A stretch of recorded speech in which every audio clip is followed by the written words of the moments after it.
talking about a wild era from the Portland Trailblazers with two guys that know it best. And Gelo Ball going to talk music and sports. We'll hit some platinum record talk. And not to be outdone, NBA Draft Matchmaker. We'll find the perfect spot for the perfect guy. Yahoo Sports Daily starts right now.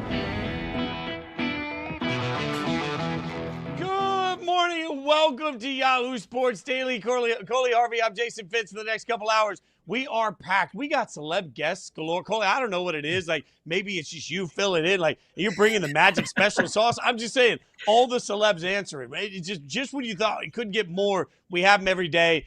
Caroline Fenton off getting married still. Congratulations to Caroline. But Coley, I don't know. You're setting a precedent for us, buddy. The guest list is fire. You mean to tell me this isn't everyday Fitz? Because I feel like I'm walking into some good things. I mean, we had Ric Flair yesterday. We had RG3 yesterday. We got two of the Trailblazers. I don't want to really use the other term that we're going to get to later on, but we got two of the key Portland Trailblazers talking to us today from the past. What is this? I mean, the booking agent around here really needs a raise because you guys do things the right way here at Yahoo Sports Daily. Shout out to Mike Goldfarb, too, producer behind the scenes doing God's work. All right, speaking of feeling good, all of a sudden there are plenty of people feeling great right now as we got the WNBA draft last night, and we wondered coming into it over the course of the last week who would be the first overall pick. We got that answer. AZ Fudd goes number 1 overall. She is reunited with Paige Beckers in Dallas. She and Paige played together at Connecticut. She and Paige, according to multiple reports, have been in a relationship that we all know about at this point. That you get this coming together of everybody, this opportunity for the best player to be going to the best situation. This just feels like a great Disney-like story chapter for Dallas about to happen.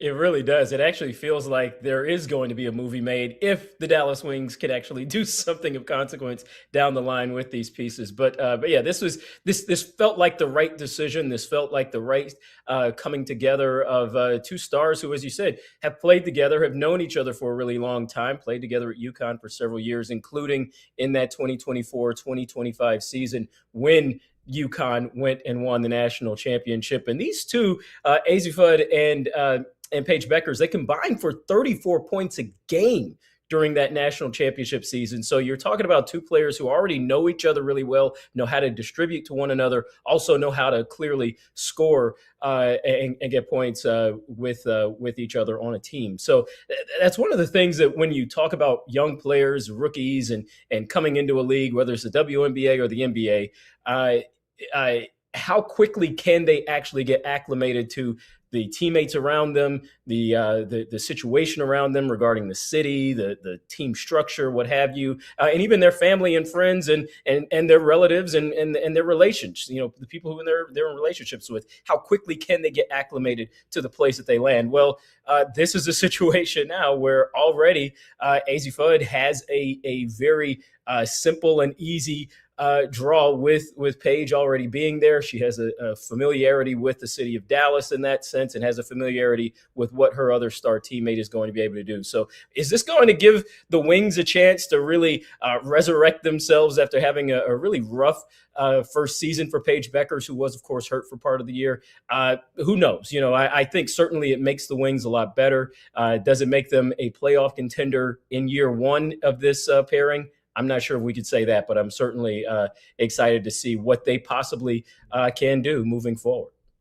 Social media found it a little interesting as the pick went down, considering the fact that Paige and Arike Ogunbowale are already in the backcourt. The question was, did they need another backcourt piece? But, certainly this is part of the way that they're building this team. And I think most of us knew by the time we got to yesterday afternoon, it felt like AZ number 1 overall was the logical choice. And I think it's interesting because something we talked about on this show is that you can make her relationship with Paige either a plus or, frankly, a minus, because the team takes some sort of a risk if that relationship doesn't end up being great in the long term. What does that mean for two players that are playing together? Of course, you expect professionalism is fine, but it does at least become concerning. You don't want her to be drafted because of the relationship or her not to be drafted because of the relationship. I think, to be clear, this is just about AZ being a great basketball player, and she was deserving of this number 1 overall spot for her, and it's an exciting time for them. It's also an exciting time for the W overall as the draft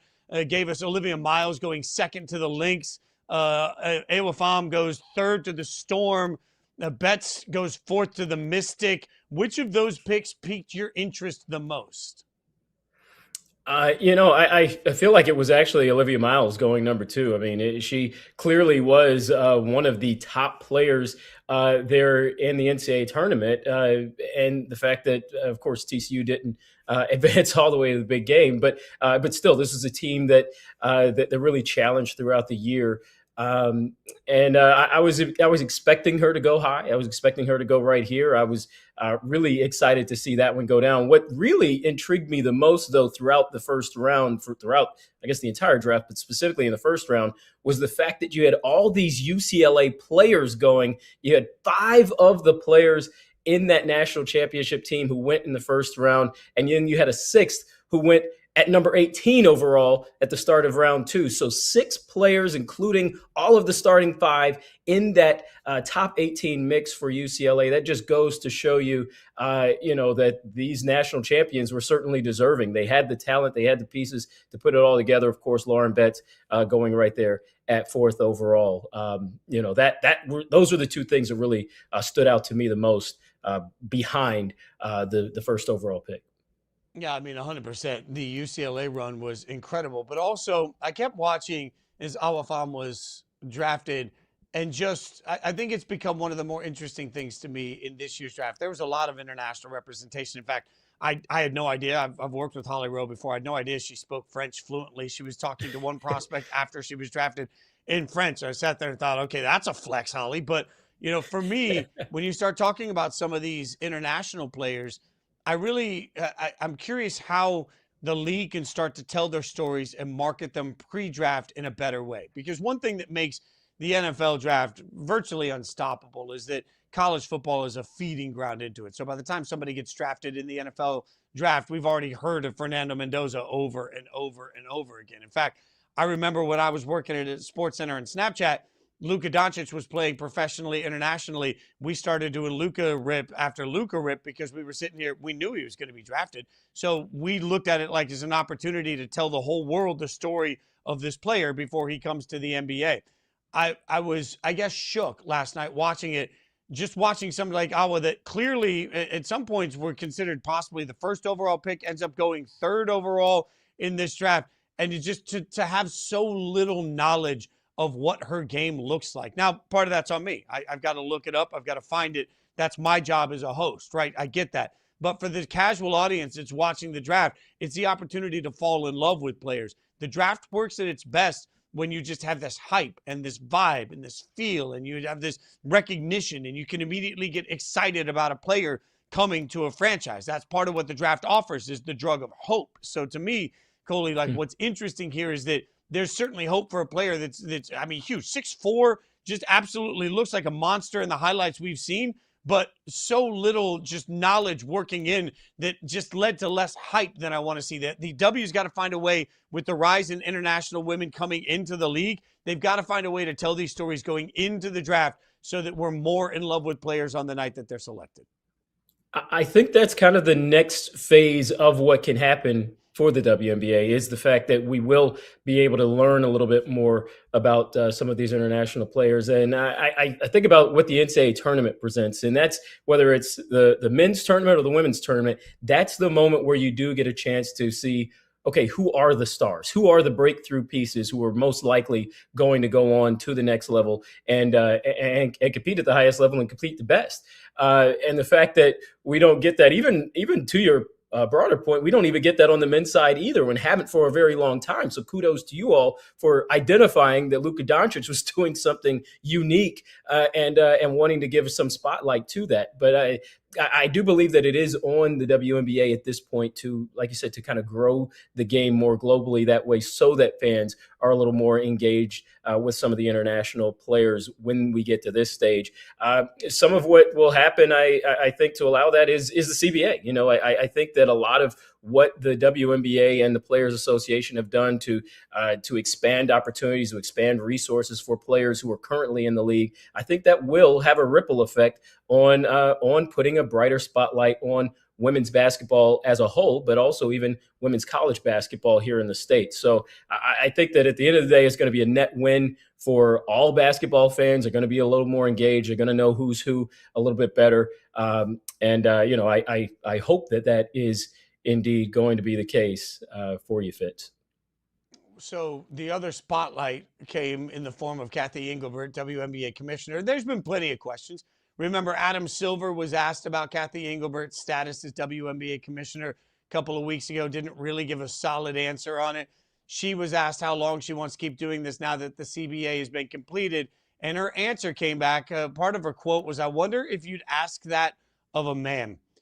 Coley, this bothered me so much in so many ways because we do ask this constantly. Every time there's a massive negotiation, every time there's a big agreement, every time there seems to be some contentiousness between a player or a league and the commissioner, we ask constantly whether or not that commissioner is the right person for the job. We ask constantly whether or not that commissioner could, should, and would continue doing the job. I would argue that the WNBA being taken more seriously all the time as a sport in part means getting the same level of scrutiny that the male counterpoints would get. And that's exactly what we have done over and over and over again in the NBA and Major League Baseball and in the NFL. So for Kathy Engelbert to then play this card here that feels like it's somewhere between shaming a reporter and portraying herself as a victim in this, it felt so out of line to me. Yeah, it felt very out of line to me as well, especially as someone who's been in those rooms asking commissioners and coaches and front office people, whomever, people in positions of leadership and authority in sports, tough questions. And that's exactly what this is. It's not a question that Kathy Engelbert wanted to hear, but it is a very fair question that has to be asked. What does your future look like, given the fact the guy who hired you and technically has the say in whether you continue on as commissioner of this league or not, considering that he hasn't really come out and given a true answer one way or the other? How worried are you, essentially, is what the question was trying to get at.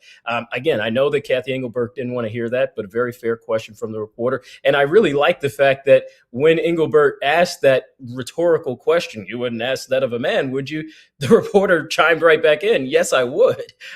Because, like you said, being in these spaces, that you have to get an answer from the person to hold them to account to whether they even feel deserving of what's to come. And this is not to suggest that Kathy Engelbert isn't necessarily deserving of continuing on as commissioner. The league has certainly grown in so many ways. We just talked about the CBA and the way that the league has grown in that regard, and the way the league is paying players more in that regard. All these positive things, the expansion that has been happening and is continuing to be on the horizon, all of that has happened underneath her leadership, and that is important to note. But there has been some consternation from fans, obviously from players leading into the contract negotiations, that makes that question very fair. And it's one that I've heard Roger Goodell be asked in press conferences. I've heard Rob Manfred get asked similar tough questions about his status as commissioner. This would happen regardless of who she is. Now, I understand also the optics of you and I talking about this as two men. We don't have the true same perspective that she may have on the situation as it pertains to her as a woman. So even with that being said, I understand that there are certainly double standards that she does get being a woman in this role compared to some of the men that I just outlined who are also sport commissioners. But in this case, there is no double standard. This was just a tough question, a very fair question, and one that she did not answer the appropriate way.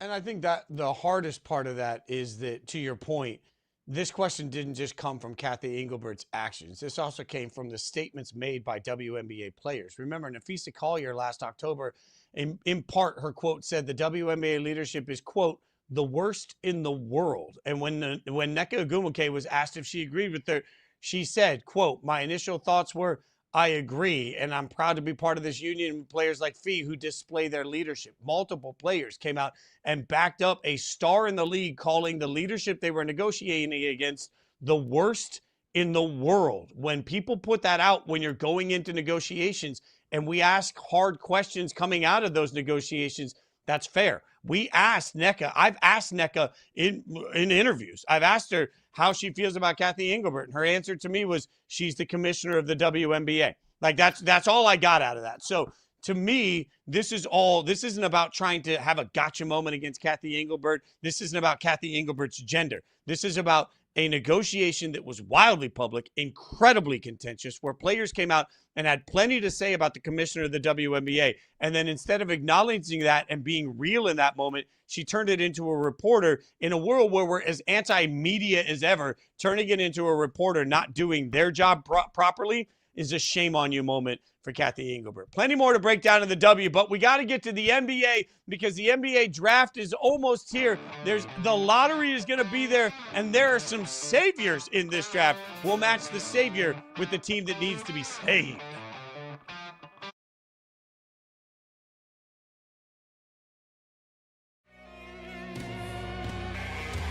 See the snap.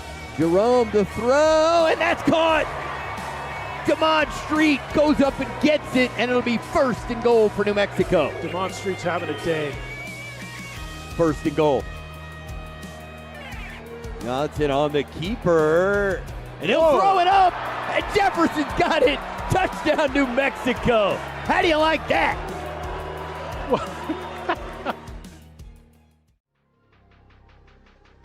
Cade Klubnik, like, you can see something. I just feel like he does enough where it's like he can move around okay. I like the accuracy. I don't think he's like a special decision maker, but I don't think he's like a complete moron either, and he'll push it a little bit. Like, if I'm trying to find a guy who can, like, we just want a capable backup in the 5th or 6th round, he's probably the only guy left that I like in that mold. What are some things about the Detroit Pistons that we on the outside might not know? The culture, when I walked into this, the culture for me was pretty impressive. The way the players kind of come to bat for each other. And, Isaiah Stewart is not a guy off the court that is like an angry human being. In that Charlotte game, it was all he was saying in the locker room was like, I'm going to have your guys back. That's what I do. For me, it's impressive to see just how together everyone is and, the culture that they've continued to build. Also got a rushing touchdown. Gonna run it to Brown, flea flicker, back to Myler, under pressure. Myler throws it late, Brown. And Brown, the stiff arm, crosses the midfield, down the far boards. Brown for the end zone, waltzes in for the Rattlers touchdown. That's the MVP throwing to the offensive rookie of the year right there. So Brown took the handoff, flipped it back, and then he found space.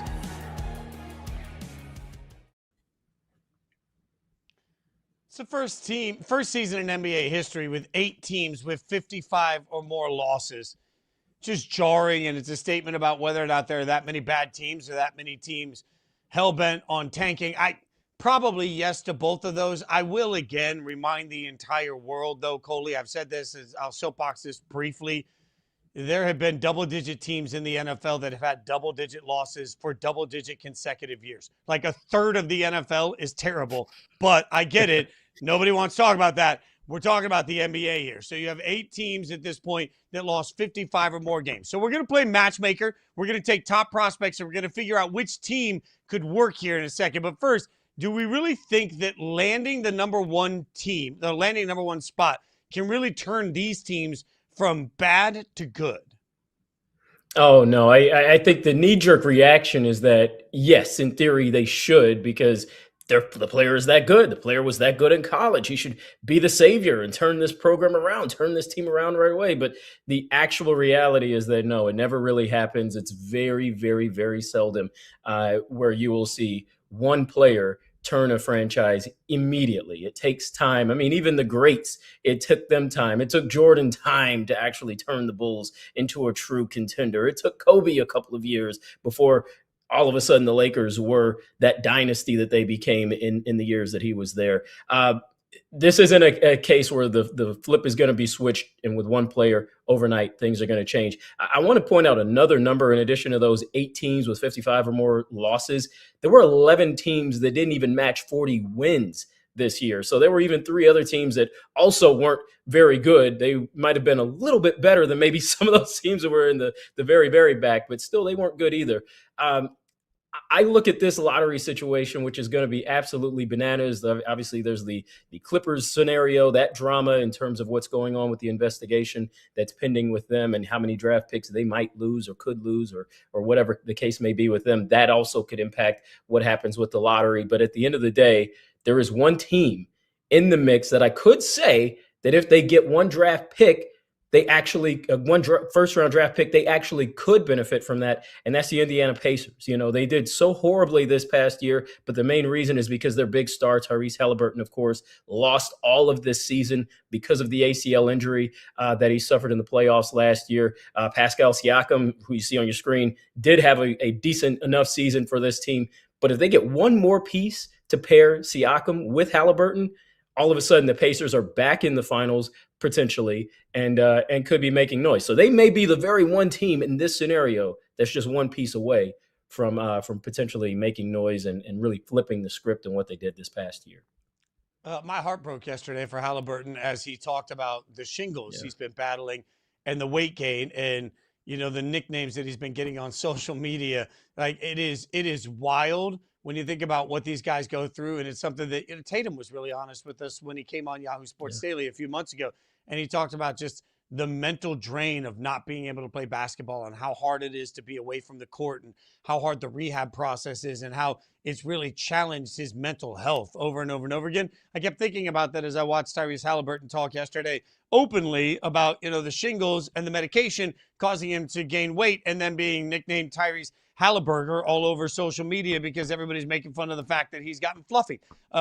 Look, there's just so much here for Indiana that was just right there. Indiana was that close to winning a championship, and all of a sudden now they suffered through the season they just suffered through. So I'm with you. I think Indiana, look, I don't know if one player turns anything around, but I do think that when you talk about Halliburton coming back, combined with that, I love the concept of this being sort of the NFL equivalent of, you know, getting to draft Andrew Luck when Peyton Manning was injured, and all of a sudden the theory was that set you up. The hard part is, to your point, one guy rarely makes such a massive difference, even in the NBA. And I can't make this make sense, Coley, because certainly in the NFL, our expectation is if you draft somebody first overall, they better save your franchise.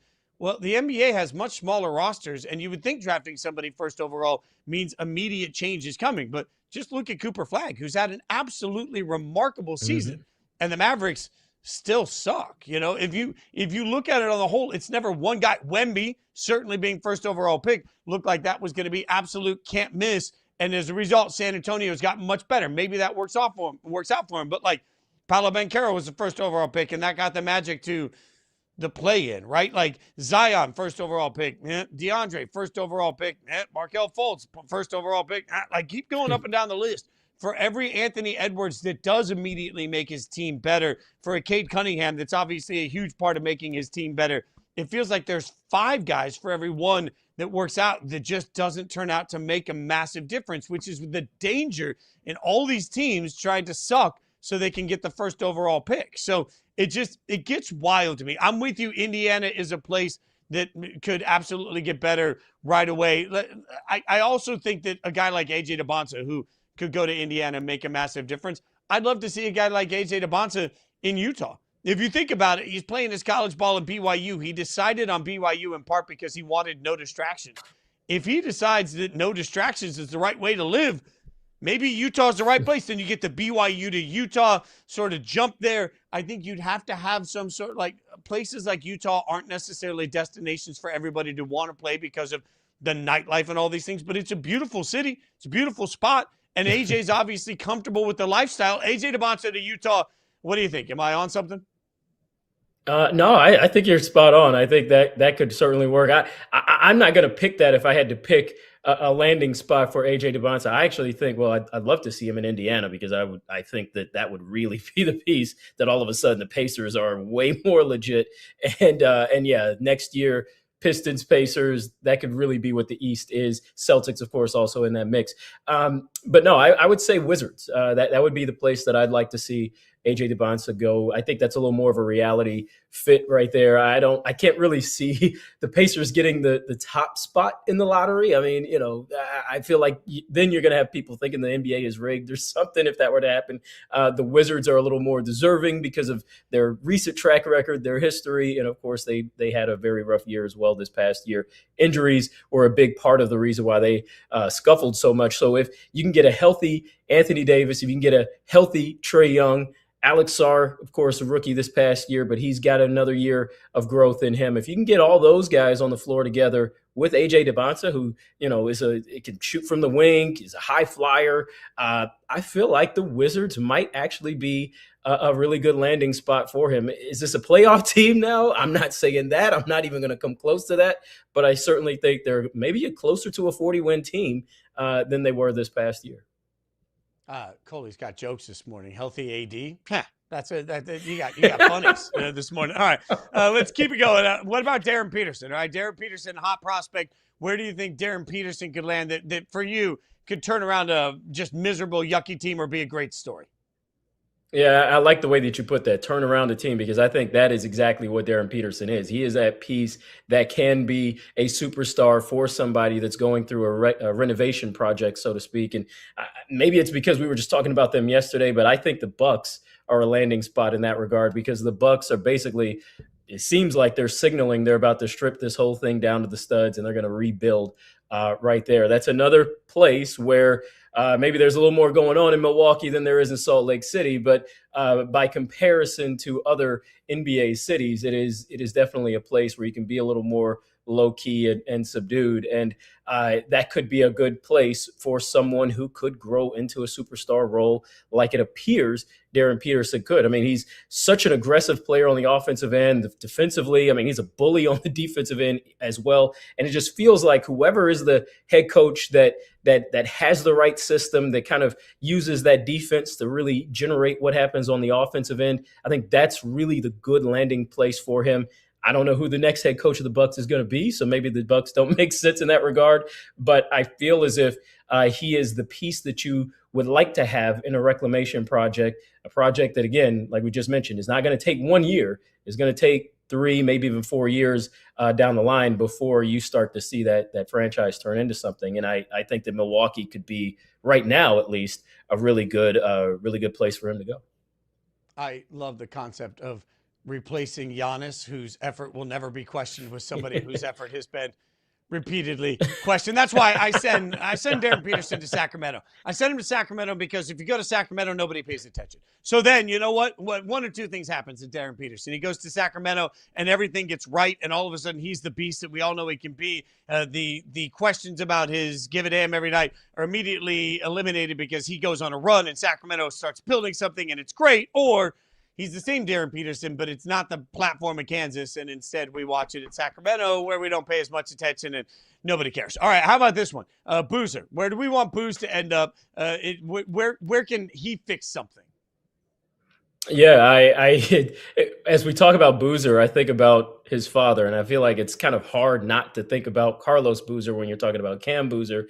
But I would like to see Cam in one of the two cities that Carlos really made his hay, that being Utah or Chicago. And Utah, for all the reasons that you just mentioned with AJ Dybantsa, I like that scenario for him as well, getting a chance to kind of get away, so to speak, focus on the game even more. And by all accounts, he's a very cerebral player, really spends extra time paying attention to the X's and O's of the schematics of the game plan that he's got. That was kind of one of the strengths that he was hallmarked for there at Duke. So I'd like to see him in a scenario where, hey, he's even focused that much more on just basketball and helping build a winner.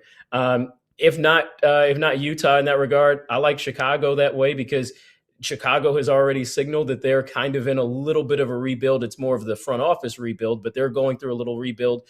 And this could be a piece that really helps to vault them to another level. This is also a city of Chicago that I feel like they would really embrace having the son of one of their former beloved sons, Carlos Boozer, of course, having helped take the Bulls to the playoffs in one of their last runs before they really got to this stage. So I'm looking maybe a little more nostalgically, a little more sentimentally in this regard, but I'd love to see a landing spot of one of those two cities for Cam Boozer. You talked me into it. He's well equipped to handle it. His dad can help him know it. And like, look, I also just the fact that he immediately walks in as a legend because of his dad is a great thing. I'm a massive fan of both of those spots. You nailed it. No notes, chef's kiss. All right, coming up. Speaking of great players that have dads we all know, Liangelo Ball going to join us next on the show.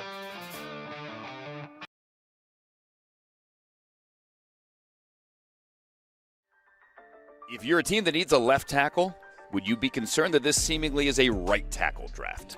Concerned, no, because you got to have a plan for it. And this is where your area scouts and the forecasting of what's coming out in the draft is important, and understanding that. I want to go back to CeCe Mauanoa that you talked about. I think his overall stock is up for me because I'm feeling like now if you have CeCe Mauanoa on your team, now he gives you the ability to put your best five on the field, whether he's your right tackle or he's your guard. We're going to give you a name. You tell us whether it's a real college athlete or if our producers just made it up out of thin air. Okay, so collegian or concoction. The first one we'll give you is Fat Brooks. Now, for clarity, fat is P-H-A-T. That is a concoction. That's a collegian. He's a guard for Central Michigan. Fat Brooks. Fat Brooks, yes. Cook sends it away.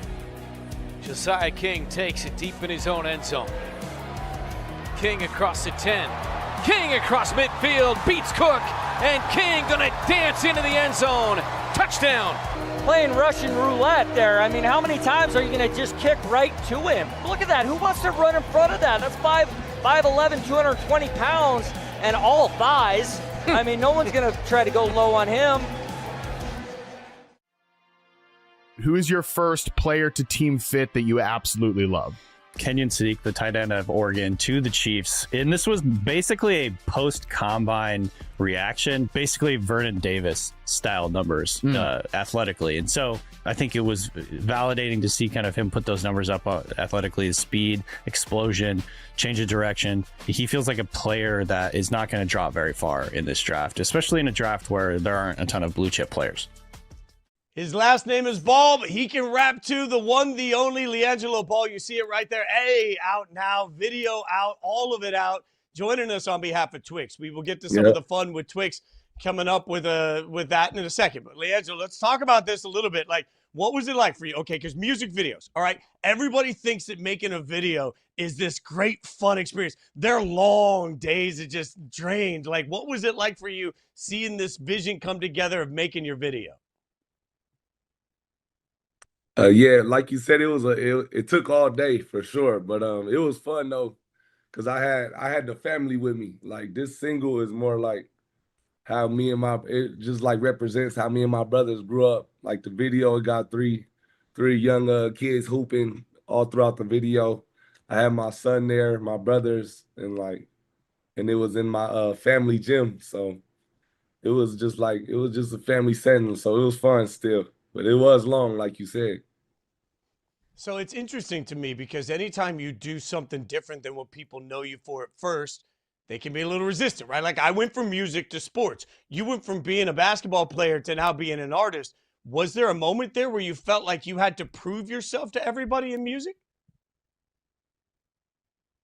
I always just try to do my best, like to the highest level. I feel like even in basketball, I was playing against NBA dudes. So when I started doing music, I'm like, I don't want to just be on like SoundCloud or something. No disrespect, but I had to put out like music where I'd be at the highest level. So I felt like once I could show that to people, like it just took off. No doubt it took off. Tweaker went platinum, all right, last November. What was it like for you getting your first platinum? It was a fun experience. I wasn't expecting to go I wasn't expecting it at all. But when I dropped Tweaker, I mean, everybody in the fans just told me, like, be ready. Like, I hope you know you're getting a platinum record soon. So, I don't know. When they told me that, I was like, wow, it's just a good feeling. knowing I accomplished something like that. How'd they present you with the plaque? They just showed me my plaque for real. They just asked me what color I wanted the vinyl and stuff, and they showed love. It was like your album went. I mean the song Tweaker went platinum, so we had a little party or whatnot. But it was cool.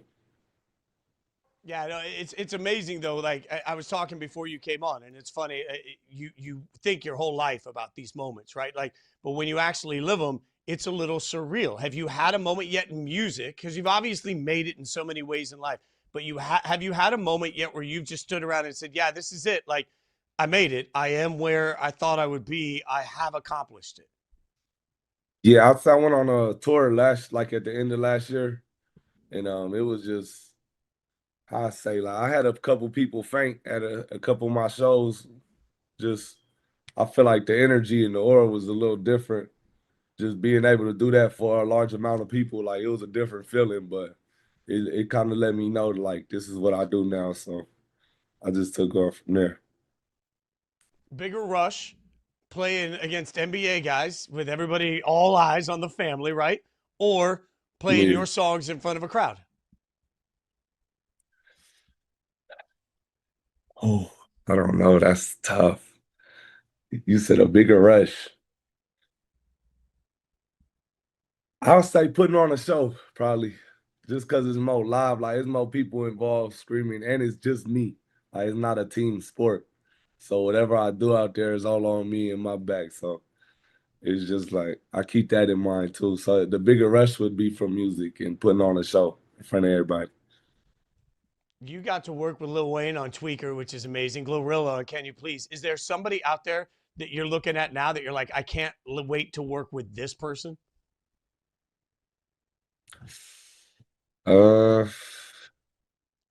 Yeah, I'll probably do some music with like one of the big names like Gunna or Key Glock or Young Boy or something like that. I don't know. I'm still open, but I got a lot of features too, like already that I just didn't put out yet. So I'm excited to get some of those out too.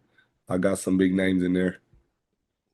Craziest part about putting out a record, right, is like records are not just one song. Like if you're putting together a full album, you're trying to make this big long statement, right? So when you're putting out a record versus putting out a single, how do you sort of look at that process of making your statement?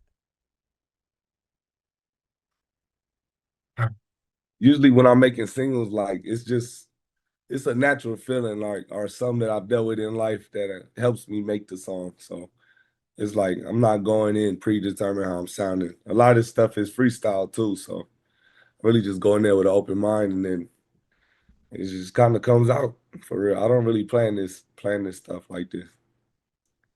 Your dad obviously famous, your family obviously famous. How much is he talking to you while you're making your music?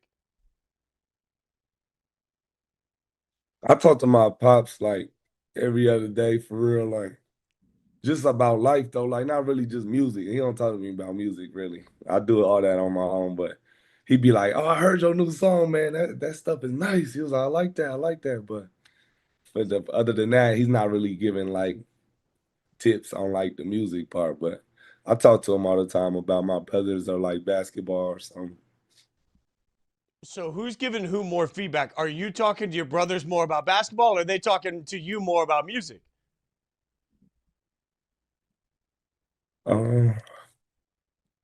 We just live everyday life. I don't know. They talk to me. Zoe talks to me about music a lot. My older brother, he's in there with me in the stool. Like he'll talk to me about music, and we both talk to Melo about basketball. So everybody has their main thing going on. So when we talking to Melo, it's about basketball. When they talking to me, it's about music for the most part. What's it been like watching Melo and watching the Hornets have that level of success this year? It's nice to finally see him like click and get the ball rolling. I mean, I love watching Melo play for real. So it's always exciting to see the Hornets do their thing. I feel like they just found out how to like put their team together and get like that little spark to go right now. I feel like they're doing real good. What did it take for you to find yourself in all this? Because think about it. Every ounce of your basketball journey, people were watching and people had things to say, right? And then you transition to music, and obviously people are watching, people have things to say. How do you find yourself, Gelo, in that whole process? Yeah, I just stay true to myself. Like, even when I played basketball, I feel like you could say anything, but like whenever I did get an opportunity or a chance to like produce or do or play for real, I feel like I never really let nobody down. So I feel like I play at a high level. I feel like when I make music, it's at a high level, whether somebody says otherwise or like, oh, he just saying anything. But I feel like everything I do is at a high level. I just keep that confidence in myself for real too. I don't let people words that break me down for real. How? Like, I mean, I love the fact that you have such a great understanding of yourself. I can speak to most musicians. They put out music. There's a lot of people that get a little nervous about everything. You don't seem nervous about anything. How do you find this version of you? I think it comes from experience for real, because I have been doing music since like a kid. I've been rapping with my cousins and like my family and stuff. And I just took it serious when I turned like, actually recently when I dropped Tweakers, when I took it serious. But I've been doing music. I feel like my pops just had like put confidence in us when we were young. That stuck with us too. So I'm just confident in everything I do. I feel like I'm the best. I think you have to have some of that edge to be at the 1% of whatever you do. Is there a moment that you can look at for your whole career, sports or music, if you had to look back at one moment and say, this is the moment I'm the most proud of, what is it? Man, most proud of? I say I'm most proud of that platinum record, for real. I'm grateful for that, because a lot of people said I couldn't do music or I wasn't doing it seriously or something. But, I mean, my song did go platinum, so the proof is there. I feel like that helped. I'm just proud of that. I mean, and of course, I'm proud of playing on the Hornets too. Like, a lot of people like look past that, but I played in a couple summer leagues. I played in expedition games and stuff. So it was cool. It was cool being around the NBA atmosphere too.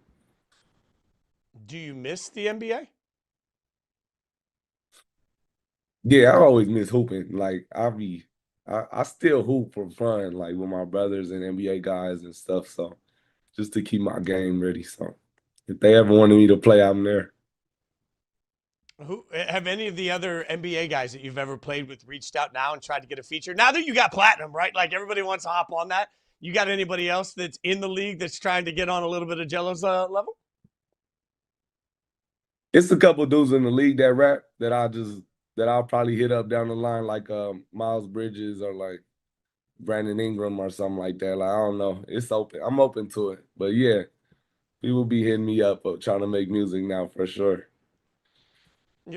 You're open to it. I love that answer. All right, you're joining us on behalf of Twix. They've offered you a different kind of two-way contract to celebrate the launch of Twix Bits. What can you tell us about Twix and the two-way Twix Bits? Twix Bits, that's just a collab I did because I play basketball and I rap, and Twix Bits is a dual talent too. You know, they're creamy, crunchy, and they hook it up, man. They do it both. So I'm just excited to team up with them. And they also have a little thing dropping where a fan can sign a two-way contract too and get a chance to win $2,000. So it's gonna be fun, man.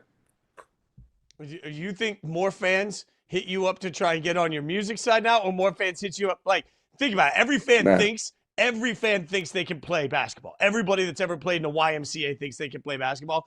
But you also know everybody that ever grew up thinks that they could go out there and be a musician if they just tried. Which one hits you up more often?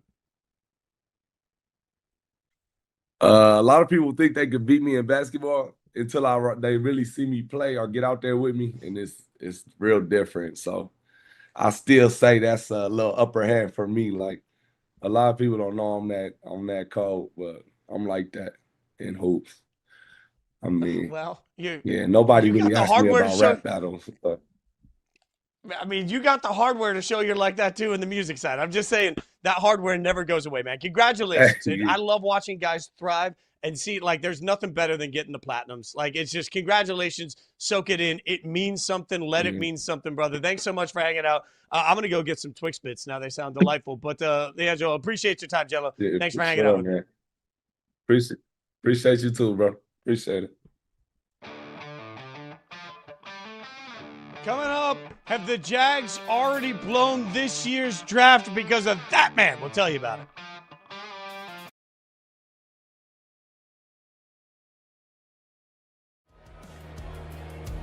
Two in motion, quarterback drops back, looks, throws the ball wide open over the middle. Oh, what a hit and what an interception. Huge defensive play. Absolutely beast mode. Jaden Rowe able to get the pick, and we have our first turnover of the game. He used his head. Well, a tip drill to his teammate off his head.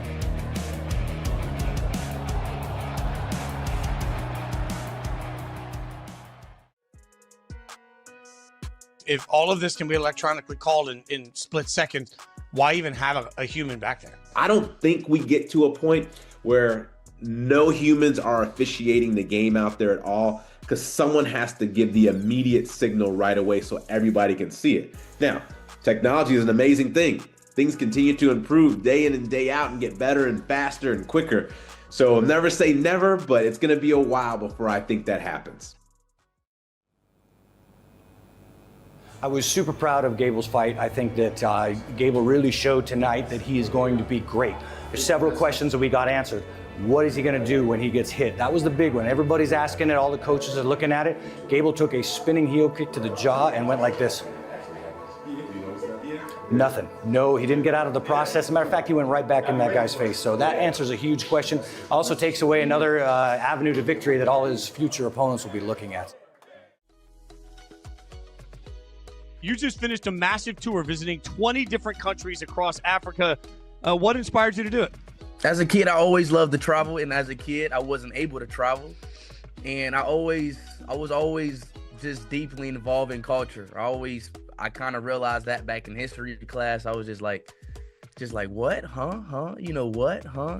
And plus, I'm from Africa. I got to go back. That's the motherland.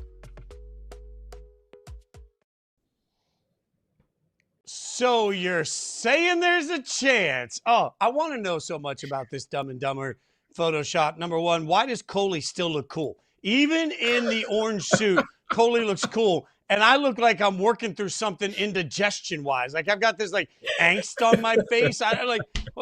Coley, you got the orange suit, which, by the way, perfect compliment for you. I get the blue one, makes me a little pale and washed out.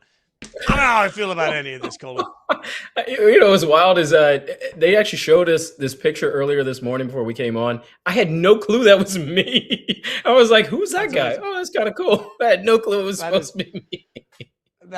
Welcome to Yahoo Sports Daily, where we'll Photoshop you anywhere we possibly can. This is where we're going to go full Dumb and Dumber. So you're saying there's a chance. We'll take some of the biggest NFL storylines and figure out where there's smoke, if there's fire. Let's get into some of those right here. Reports have come out that the Jags plan to have Travis Hunter focus on playing cornerback in 2026. Are we saying, and by the way, the report is that he's going to put the majority of his work into that, will operate as a part-time wide receiver, no longer a 50-50 split, a definitive change from where they were. Are you saying there's a chance that the Jags will regret drafting him now that he is not a two-way player primarily? Oh, no, I think that there is a very small to medium-sized chance that the Jags would actually regret bringing him on in the first place, especially as a two-way player. And the reason why is because I think that Jacksonville had to have known that at some point in time, this grand experiment of trying to have him be a 50-50 two-way player, that it was going to fall apart. They certainly didn't think that it was going to be year two before they'd have to revisit the idea of whether they needed to maybe tamp down some of those minutes on the offensive side of the ball. But no, I think that they had to have gone into that draft last year, into that war room, and known there's a good chance that it just isn't going to work. The NFL is a different beast than college football. While he was very talented on the offensive side of the ball in college, while he was very talented on the defensive side of the ball and also on special teams, you just knew that it was going to catch up at some point in time. You know, the athletes that you're facing in the NFL, it's totally different than who you see on a regular basis when you're playing in Colorado. That being said, I still feel like they look at Travis Hunter as being a long-term solution at that cornerback primary position. And so that's another reason why I just feel like there's a really small chance that they're actually going to regret this. This is a franchise that is spending all this time looking also at the receivers that are available in the draft. And I think that's some of the reason why this report kind of came out a little bit now. It also came out a little bit more leading up to the combine. My good friend Cameron Wolf actually originally started reporting this a few months ago. So I'm curious to know what it's going to mean in terms of what the Jaguars end up doing from a draft standpoint. But I think it does lead us to at least believe that they're going to go with a receiver in some form or fashion, whether it's in, the second or third round. By the way, this is a Jags team that, because of that Hunter trade, they don't have a first round pick because of drafting Hunter. They don't have a first round pick. They won't draft until number 56 overall in round 2. Assuming that they don't make any other kind of draft day moves to move up into the first round or move higher into the second round. So all that being said, I think they're going with the receiver right here. And Travis is just going to end up being where they kind of already thought he might one day be. And that was as a one-way player.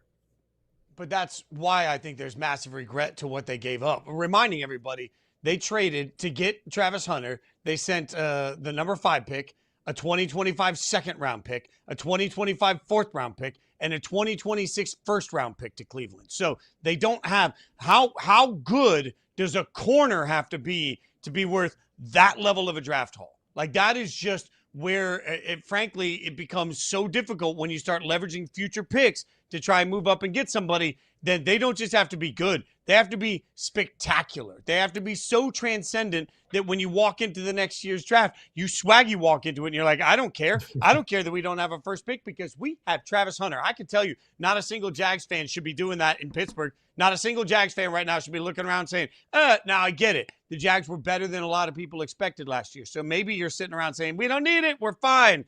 Let's see how that plays out long-term before we make any presumptions. I think there's a big chance that this entire transaction becomes regrettable. Even if Travis Hunter is just very good, you don't give up that much in the draft to get a very good corner. You give up that much to get a Hall of Famer. All right, so fitting will follow the Jags with the Browns. How about this? Rumors flying all over the place. We're seeing reports galore that they could trade down or even trade up from pick number 6 in this draft. Are you saying that there's a chance that we get a wild draft day for the Cleveland Browns?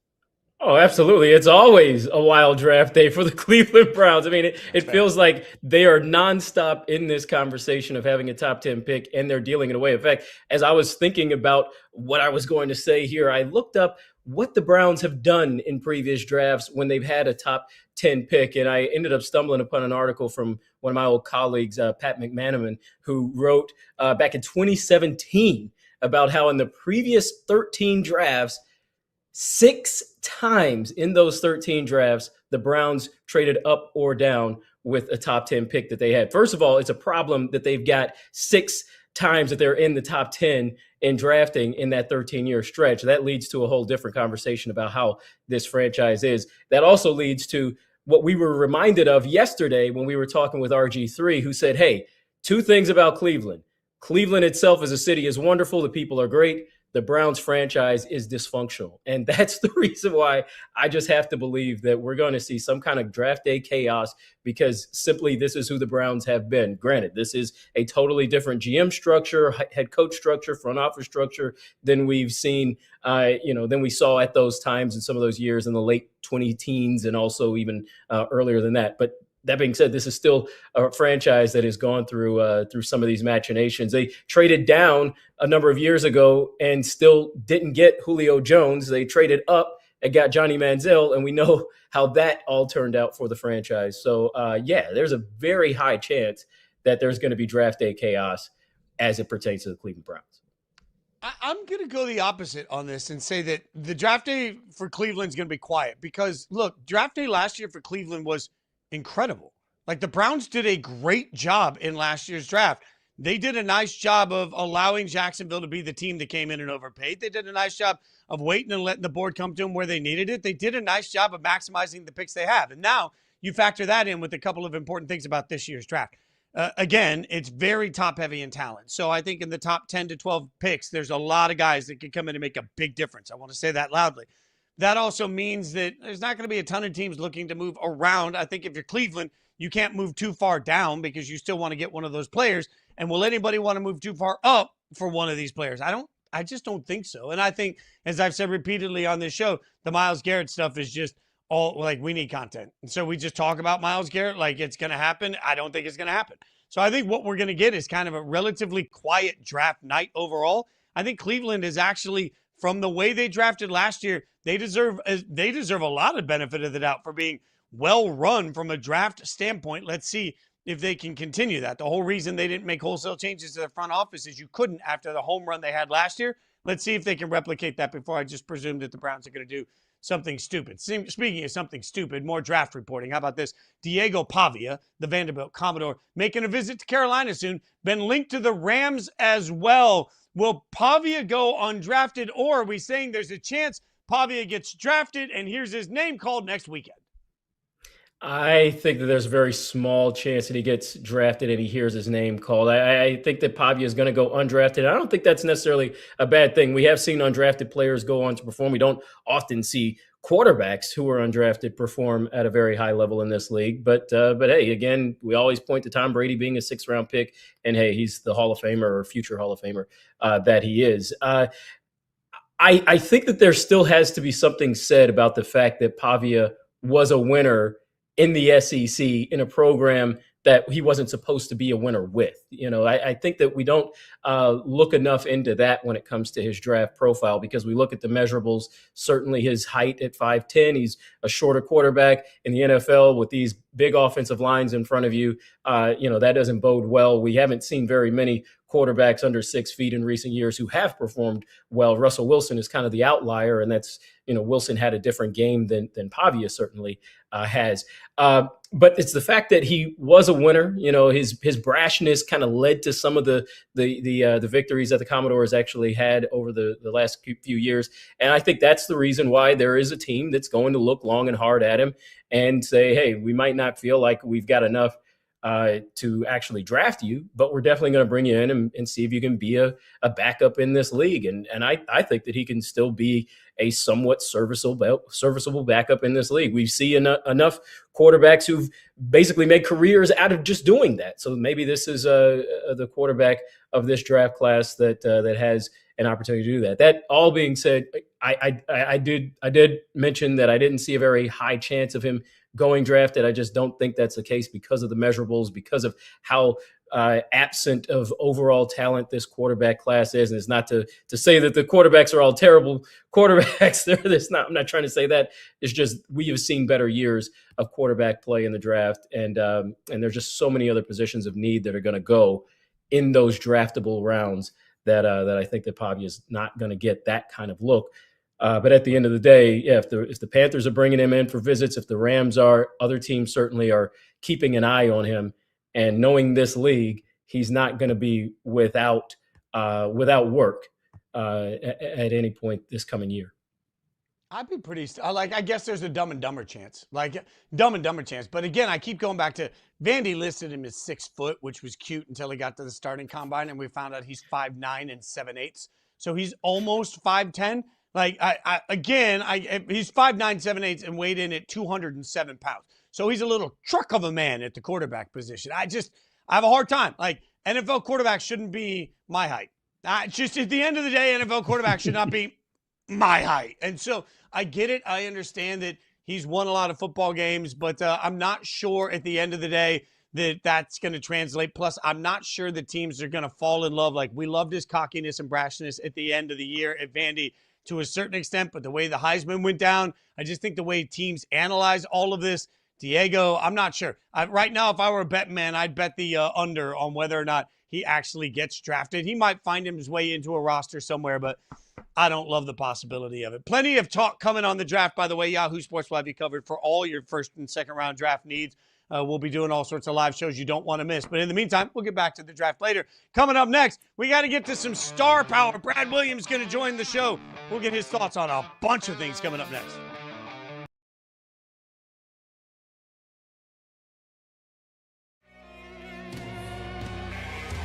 See the snap. Jerome to throw, and that's caught. Damon Street goes up and gets it, and it'll be 1st and goal for New Mexico. Damon Street's having a day. 1st and goal.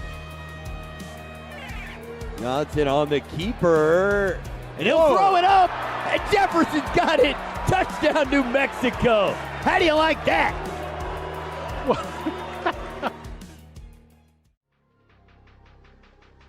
Kate Klubnik, like, you can see something. I just feel like he does enough where it's like he can move around okay. I like the accuracy. I don't think he's like a special decision maker, but I don't think he's like a complete moron either, and he'll push it a little bit. Like, he just, if I'm trying to find a guy who can, like, we just want a capable backup in the 5th or 6th round, he's probably the only guy left that I like in that mold. What are some things about the Detroit Pistons that we on the outside might not know? The culture, when I walked into this, the culture for me was pretty impressive. The way the players kind of come to bat for each other. And, Isaiah Stewart is not a guy off the court that is like an angry human being. In that Charlotte game, it was all he was saying in the locker room was like, I'm going to have you guys back. That's what I do. For me, it's impressive to see just how together everyone is and, the culture that they've continued to build. Also got a rushing touchdown. Gonna run it to Brown, flea flicker, back to Myler, under pressure. Myler throws it late, Brown. And Brown, the stiff arm, crosses the midfield, down the far boards. Brown for the end zone, waltzes in for the Rattlers touchdown. That's the MVP throwing to the offensive rookie of the year right there. So Brown took the handoff, flipped it back, and then he found space. Tough loss, but the season was a success for the Broncos. Team made improvements, made the playoffs. We finally have a quarterback, bright future ahead. We believe. That coming from Brad Williams, comedian, joins us now live on Short Street, premiered over the weekend. All right, how often we were like, look, Brad, I'm going to be honest. We got rivalry starting out. I got a Raiders helmet behind me. I'm a Raiders fan. You're a Broncos fan. We'll kumbaya, though. We'll figure it out. Like, so how often are you bringing the Broncos into your material? Oh, my. Well, I mean, I named my daughter Elway. Does that, I mean, so yeah, and thankfully she doesn't all look like him. She doesn't have the teeth, so it's okay. We're doing great. But yeah, like it's not Broncos all the time because I would like to actually sell tickets in Kansas City, Oakland, and San Diego. So it's not all Broncos all the time, but it's a part of who I am. It's a part of me. And whether you watch me live or whether you watch my new special live on Short Street, which is on YouTube, you're gonna get me, whatever that is, like it or not.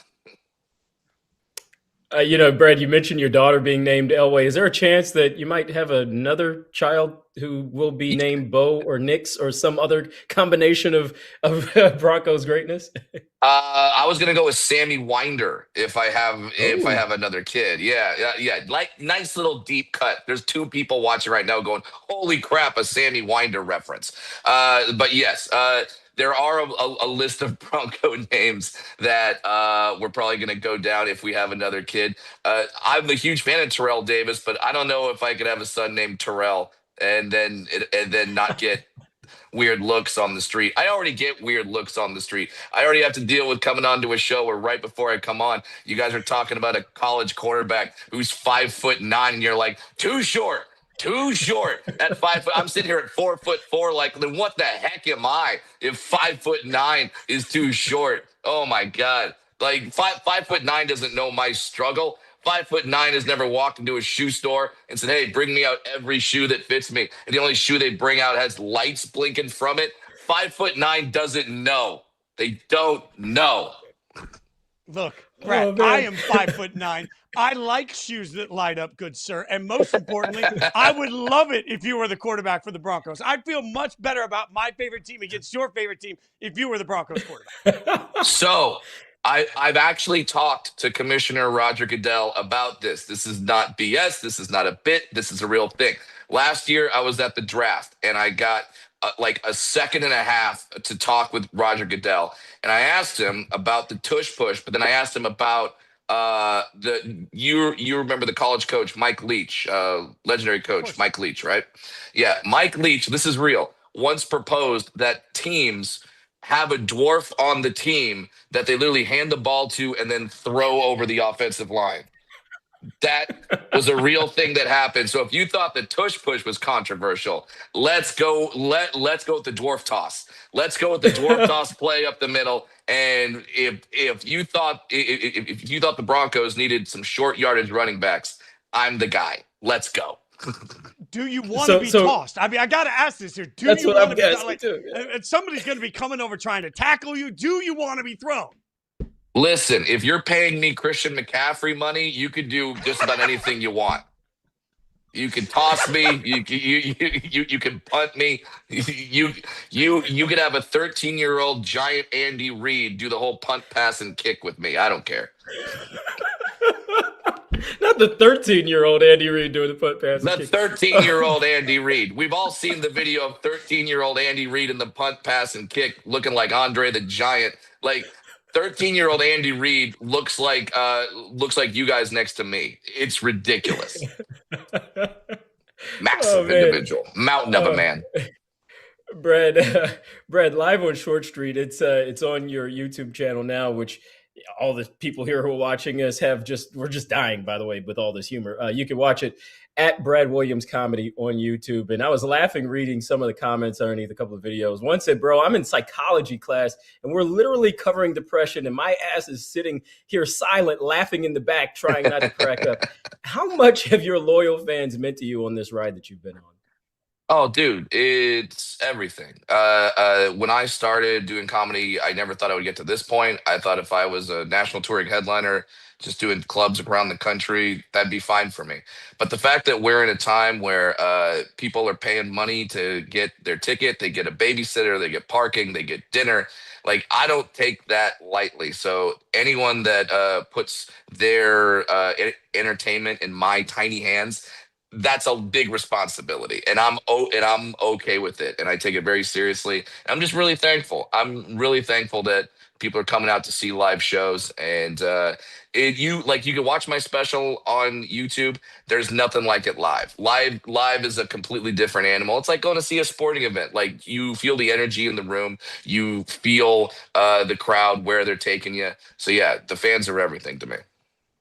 You mentioned before we came on air that you're in Austin. You were doing Kill Tony last night. That has become such a huge moment for comics everywhere to just try and get their moment, right? Their shine. What has being a part of that meant for you and just seeing the growth it's meant for comedy? I mean, it's really great because you could go through the generations and there's always like different sort of milestones that comedians can hit. Like it used to be the whole goal of being a stand-up comic was get your 5 minutes together and get on the Tonight Show with Johnny Carson, and then next day you were a star. Then now it's like Kill Tony's that.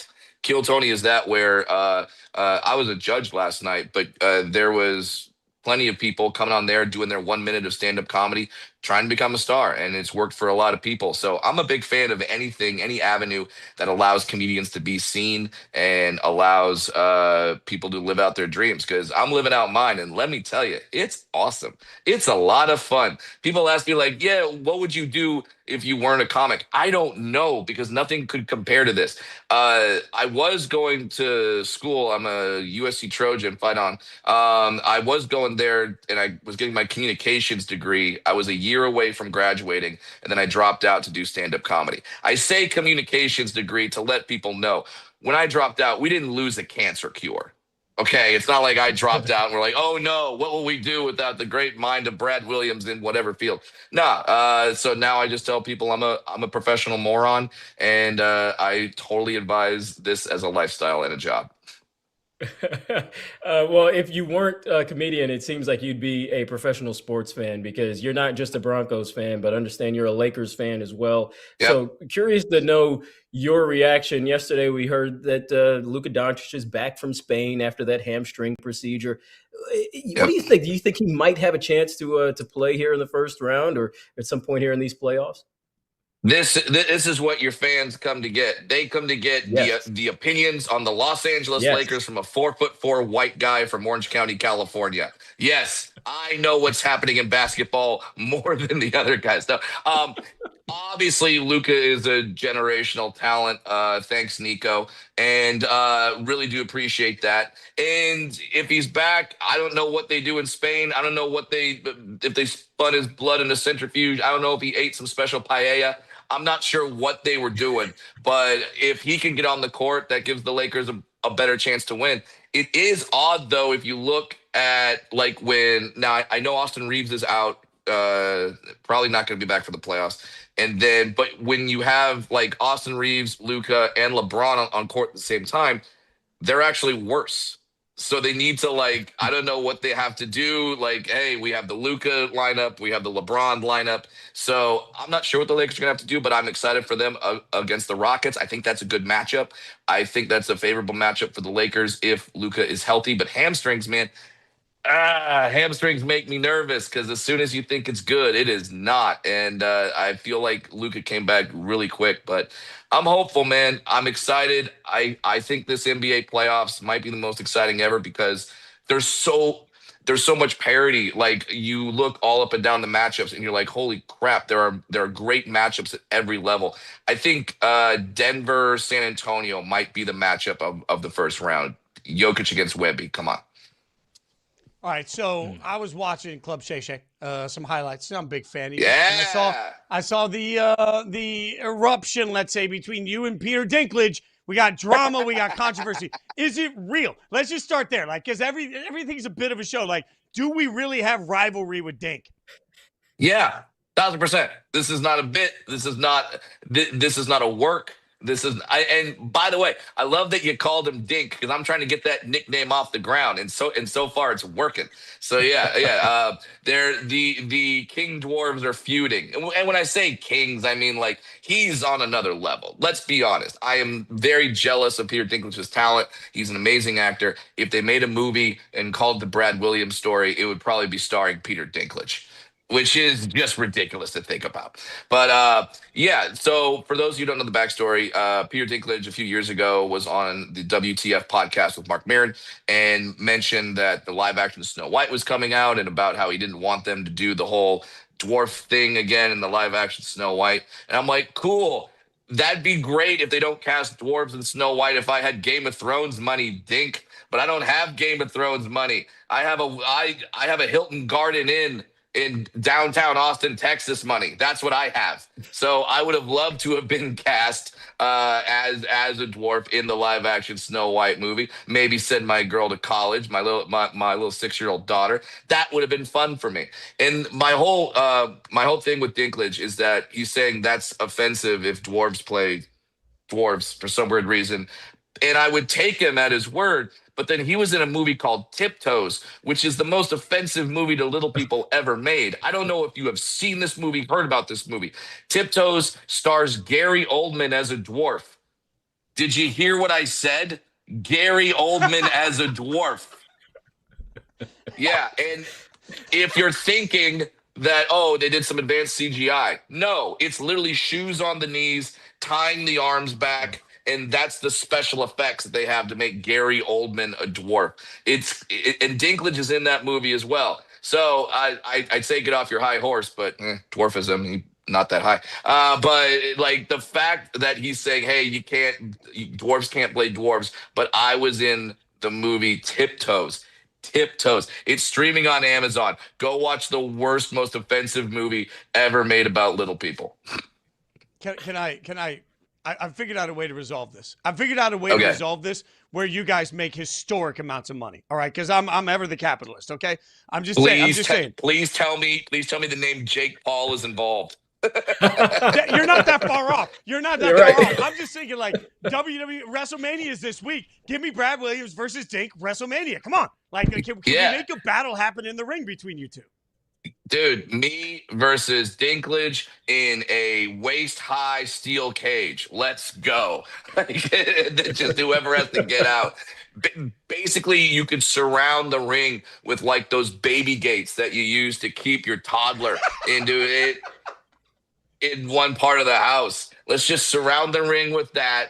We'll hang a step ladder on a pole, and whoever climbs it first to get out, that's who is the title of King Dwarf. See, look at all those manly men in that photo with me. That's who I got in my corner. That's a bunch of professional wrestlers. That's Jeff Dye. That's Wardlow, who is now an American Gladiator. So yeah, that's who I got in my corner. And obviously, I have a very similar body type to all of them. But dude, I would be stoked for that. I would be stoked for Dwarf UFC. I would be stoked for anything to get me in a ring, octagon, whatever with Dinklage, and fight it out. That'd be amazing. And then I would make as much money that I could start telling dwarves what they can and can't do, just like Dinklage. Speaking of money, you're talking about trying to make some smart investments for yourself. Tell the viewers here why it's a smart investment to go to BradWilliamsComedy.com to scoop up tickets and see you live. Because I know I'm laughing right now. I'm having a ball listening to you, dude. Like I said, I take my shows very seriously. I take the fact that anyone who buys a ticket to see me, they're literally paying my mortgage, and I am forever grateful for that. So I'm going to do my darndest to make sure that anyone who buys a ticket to see me live has the time of their life. You know what I mean? So I tell jokes for people like me that have ADD. If you don't like a joke, that's okay. Wait 12 seconds. There's another one coming. I can tell you right now, one thing I don't talk about is politics. I'm not smart enough to be a political comedian. Some people are, and that's great for them. I'm not a political guy. For me, there's going to be 1,200 people in a theater, all different people, all different races, all different religions, all in the same place at the same time, all having the exact same thought, which is, that dwarf is funny. And I'm a fan of that. Amazing.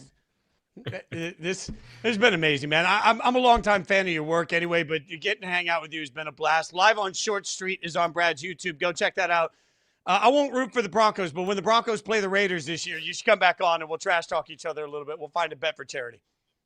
I would love that. I would love to make that bet. And also, I didn't take you for a Raiders fan because I don't see any face tattoos on you. I don't know if you're hiding them. I don't know. I don't know if there's something else. You got to have a criminal record of some sort, right? You got a rap sheet. You got a few things. No, I do have a lot of tattoos that are hidden, and I smoke a lot of weed. So I don't know if that counts, but that's okay. About right. Yeah. There we go. There you go. That's about Dude, right. Here's my thing about the Raiders fans is I'm actually sad that they moved the team to Vegas. I'm happy that Vegas has a team. Don't get me wrong. That town is an exciting sports town, but I don't fear going to that stadium to watch the Broncos play. I feared going to Oakland. I feared when they were in LA. You wouldn't wear a jersey of the opposing team to a Raiders game. Now you could bring the kids. You could have them all with stuffed animals of the opposing team. And it just feels like a little cookie cutter version. So I'm challenging the Raiders fans, take your stadium back. Let's get this home field advantage going for you guys. I like the NFL when rivalries are strong. Broncos, Raiders, Broncos, Chiefs, whatever, that whole AFC West. We don't even talk about the Chargers. That's funny. But when all those teams are cooking, I feel like the NFL is better. So I want the Raiders to be scary again. That's what I want. I want your fans to look and act like Max Crosby. I want that. Look. Challenge accepted. Follow him on Twitter, X @FunnyBrad. Brad, really appreciate your time, man. Thanks for hanging out with us. It's been a blast. Hey, thanks for having me on. It was fun. Great stuff from him. Go check him out on tour. It's worth it. Absolutely hysterical. Coming up, is Steph on a minutes restriction, and what does that mean for Golden State? We'll tell you next.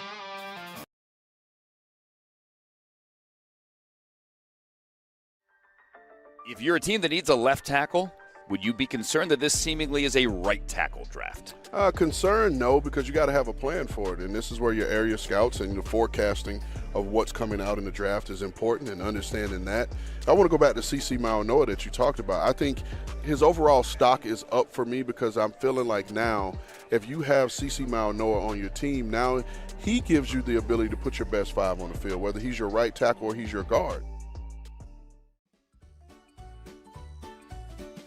We're going to give you a name. You tell us whether it's a real college athlete or if our producers just made it up out of thin air. Okay, so collegian or concoction. The first one we'll give you is Fat Brooks. Now, for clarity, fat is P-H-A-T. That is a concoction. That's a collegian. He's a guard for Central Michigan. Fat Brooks. Fat Brooks, yes. Cook sends it away. Josiah King takes it deep in his own end zone. King across the 10. King across midfield, beats Cook, and King gonna dance into the end zone. Touchdown.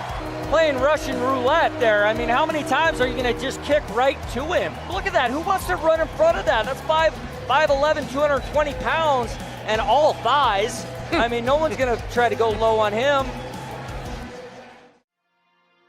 Who is your first player to team fit that you absolutely love? Kenyon Sadiq, the tight end of Oregon, to the Chiefs. And this was basically a post-combine reaction, basically Vernon Davis style numbers athletically. And so I think it was validating to see kind of him put those numbers up athletically, his speed, explosion, change of direction. He feels like a player that is not going to drop very far in this draft, especially in a draft where there aren't a ton of blue chip players. Steph Curry will be on a minutes restriction during the play-in tournament. Head coach Steve Kerr announced Sunday he's logged no more than 29 minutes in his 4 games since returning from a 2-month absence with a knee injury. The play-in is here, and certainly the play-in has become such a huge part of how we look at it. But an elimination game, Steph Curry, minutes restriction. Coley, we buying this? I know that this take here is probably going to be soundly criticized all over the internet, but I'm actually right here with this. I get it. This is a superstar. Yes. This is an elimination game. Yes. This is an all important game. Yes. But he's only played in 4 games since he came back from a serious knee injury that kept him out for 2 months. And in those 4 games, he hasn't played any more than 29 minutes in one of those games, as a tweet on the screen says. This minutes restriction is going to hold him down to just 32 minutes a game, which, is only 8 minutes off of the 40 that he'd play if he played the entire, the 40 that he would have normally likely hit if he was fully healthy. So it's not like it's too far down. It's also still a little bit of a bump up of what we've seen. I feel like this is Steve Kerr really trying to look after his player, really trying to make sure that he's taking care of him as he eases him into what is a hopeful, although probably not realistic, playoff run. I think the Warriors would even say that themselves. They know that they're probably not going to go on a long playoff run, but if they are, they've got to have a healthy Steph or a healthy-ish Steph for as long as possible. So why not just kind of tiptoe through right now? I think they're thinking that they can possibly, just kind of make it through this first round, through this play-in tournament. And then once they get into the first round, all bets are probably off at that point. At least that's the read that I would take, that at that stage, now this is even more of a true elimination. You got to play as much as you can every single night, no restriction. But, you're playing a good Clippers team where if there are just a few minutes on the floor where Steph isn't on the floor, that could certainly come back to cost the Warriors and end this thing very quickly. But I'm buying it. I think that it's good for him to ease his way back into playing in regular postseason shape. And then if you get into the first round, then by that point, I think that all bets are off that he's got to play up to 40 minutes a game. What I think this is just a very real statement about where Golden State is, right? And one thing that's interesting is that Kerr has been super honest about this. Like, Steve Kerr is not the type that really minces his words anyway, whether he's talking about basketball or his views on society, right? Like, as Steve Kerr just sort of tells you how he feels. He made it abundantly clear a few months ago when he said flat out that this team is not built to be able to compete with Oklahoma City. And he knows that. So when we talk about what they're going to do, and you see the quote there, we are a fading dynasty. Like, he has an understanding. He has not minced words. He hasn't made this complicated. He's made this really simple. He's told you simply and honestly where Golden State stands. So now apply that logic that's been given to us to how we're going to approach this situation. Why would he possibly do anything that risks additional injury for Steph when he realizes that frankly, this isn't the season that matters. Like, everything that they're doing is trying to figure out how to become no longer a fading dynasty. Everything that they're doing is trying to figure out how to go back to being the Golden State that they once were. The fact that they're in the play-in again reminds us that this is not the Golden State that we fell in love with, and this isn't going to be the version of Steph or Steve Kerr that we fell in love with. They're trying to figure out how to maximize the moment, sure, to a certain degree. But when the coach has been so honest and transparent about what they lack to be a top-level team, the question then becomes, why would he suddenly change his approach or change what's right for the player to go all in right now on a moment that he realizes doesn't have sustaining value? Like, if they had a shot at a championship, we'd be talking about this differently. But again, all they're doing is walking into the bloodbath that would be a first-round playoff matchup against one of the best teams in the West that will be a bludgeoning. So if all you're doing is just introducing Steph to the opportunity to get his ass kicked in a longer series, that has to sort of change the way you view desperation in an elimination game. I just think that what the Warriors understand and what the Warriors have been really clear about is exactly where they are. And sometimes as a society, we take simple things and we make them complicated. So somebody comes up and says, oh yeah, we landed on the moon. No, we didn't. And then somebody gives you 100 reasons why that's not true. It doesn't matter. You can be talking to somebody that walked on the moon and it doesn't matter because everybody wants to make simple things complicated. Kerr has told us exactly the simple truth, which is that the Golden State Warriors are not going to compete this year. And when you accept that truth instead of making it complicated, it makes understanding why Steph isn't going to play a lot of minutes easy. Like, all of this to me makes total and complete sense. Now, the Warriors at this point are going into this, and obviously things aren't great for them. But at least they're old, but they control their picks, right? The Clippers have young, talented players. They have Kawhi, but they don't control their picks, and they have this aspiration investigation. So as we get ready for this play-in game between Golden State and the Clippers, when you start looking at it and you try and figure out who has hope to turn it around, who do you trust more? I actually I trust the Warriors, and I guess my framing of this is: are we talking long term? Are we talking about in the next year or so? I'm looking longer term, and I think that the Clippers, depending on whatever happens with this investigation, young players aside, if you lose draft picks, and you don't just lose draft picks this year, but possibly next year and in future seasons, I think that could affect the direction of the franchise. There would be other changes that would come within the franchise potentially as well. And I think because of that wild card in this scenario, if I've got to pick a team who I'm a little more hopeful about what their future could be, I'm picking the Warriors. And it's not because of the pieces per se from a personnel standpoint, because as we've been talking about, Steph is certainly nearing the very end of his career, or at least nearing some semblance of the end of his career. And this is an older team overall.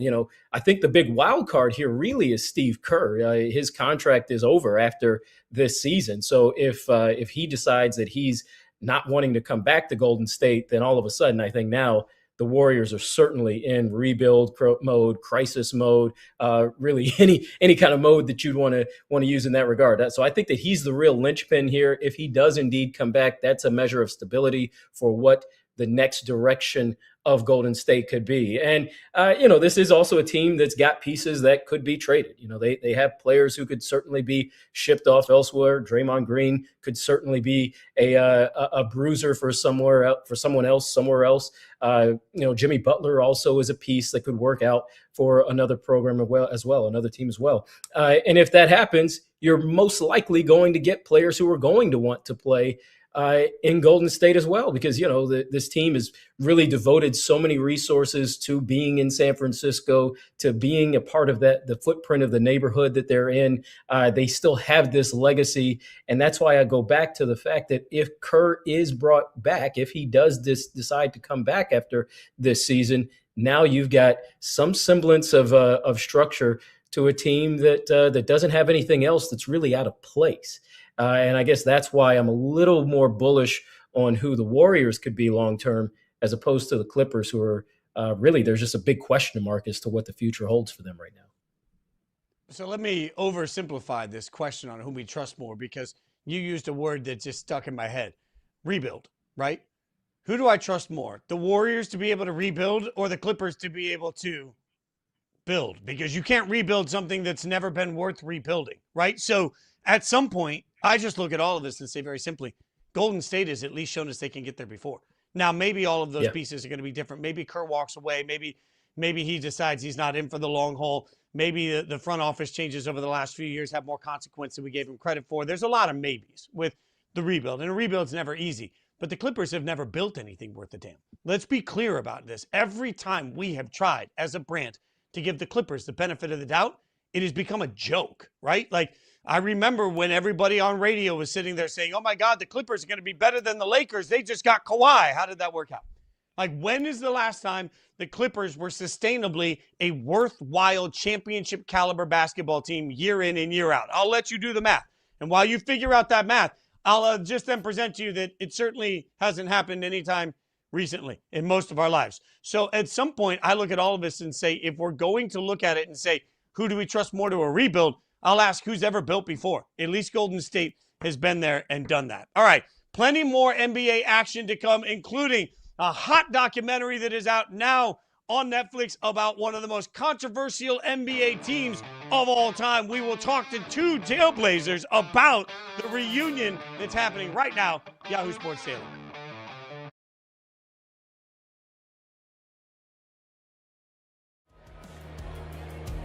Two in motion, quarterback drops back, looks, throws the ball wide open over the middle. Oh, what a hit and what an interception. Huge defensive play. Absolutely beast mode. Jaden Rowe able to get the pick, and we have our first turnover of the game. He used his head.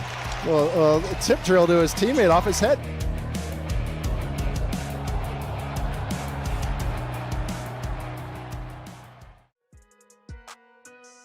If all of this can be electronically called in split seconds, why even have a human back there? I don't think we get to a point where no humans are officiating the game out there at all, because someone has to give the immediate signal right away so everybody can see it. Now, technology is an amazing thing. Things continue to improve day in and day out and get better and faster and quicker.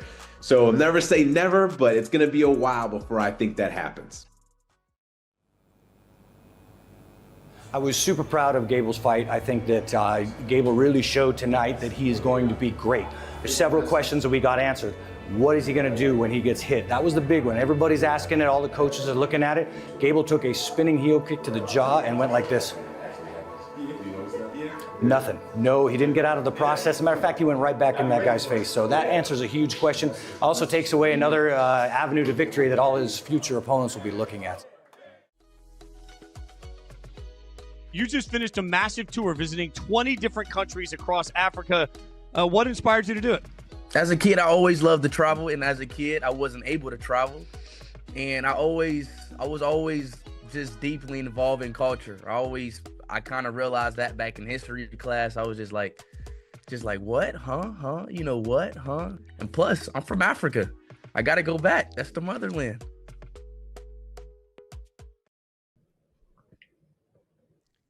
Some NFL draft news coming out. Miami defensive end Reuben Bain was cited for careless driving following a March 2024 crash that left a passenger in a coma and later resulted in the 22-year-old's death 3 months after the incident. As reported by Ali Connolly, the careless driving charge was dismissed by a court.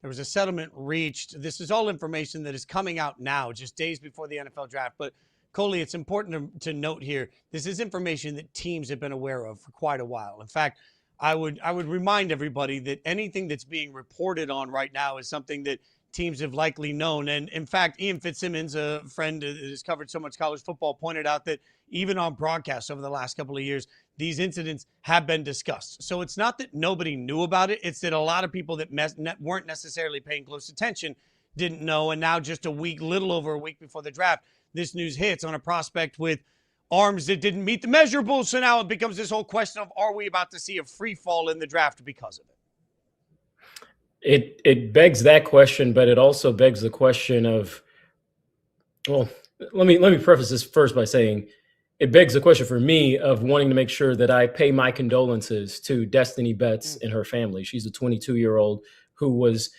tragically killed in this incident, of course, slipped into a coma right after, and 3 months later eventually died. Her family has essentially come out and made statements saying that, they are not wanting to talk about this, not wanting to talk positively or negatively about Reuben Bain. And that kind of adds a little bit of a complicating factor to this. And that's part of the reason why I would imagine we haven't really been hearing much on this story. But like you just mentioned, this is the NFL where things typically leak. And it is a little surprising that some team source or someone around the game didn't allow this to come out sooner, say during the combine or and even earlier than that, leading up to the national championship game, even for Miami. It is amazing that it's coming out right now, just days before the NFL draft. I'm reminded of something when I think about this situation involving Bain too. This is a situation that speaks to decision-making and judgment, and it's not here for me or any of us to judge him on what happened in this case, but for him to demonstrate some level of judgment. And as Herm Edwards always says, nothing good ever happens after midnight. This is an accident that happened way in the wee hours of the morning in Miami, way back in March of 2024. So this is more than 2 years ago that this accident actually took place. And what we've learned since is that there was another charge of the same kind that Reuben Bain was given back in October of just this past year that was also dismissed. So that's where I get to decision-making and judgment. That's what should be affected, whether it is a free fall or not. Clearly, he didn't learn his lesson from someone having died in this case. And that's what I'm a little troubled by as we move forward with this. That all being said, the NFL is certainly well within its rights to see if this will affect his draft stock. I'm also reminded of Jalen Carter, someone else who had a similar situation and his experience with the draft. Of course, Jalen did fall 9 spots he fell down to number 9 in the NFL draft in 2023 when he came off of a similar accident that 2 people, including one of his former teammates, died in.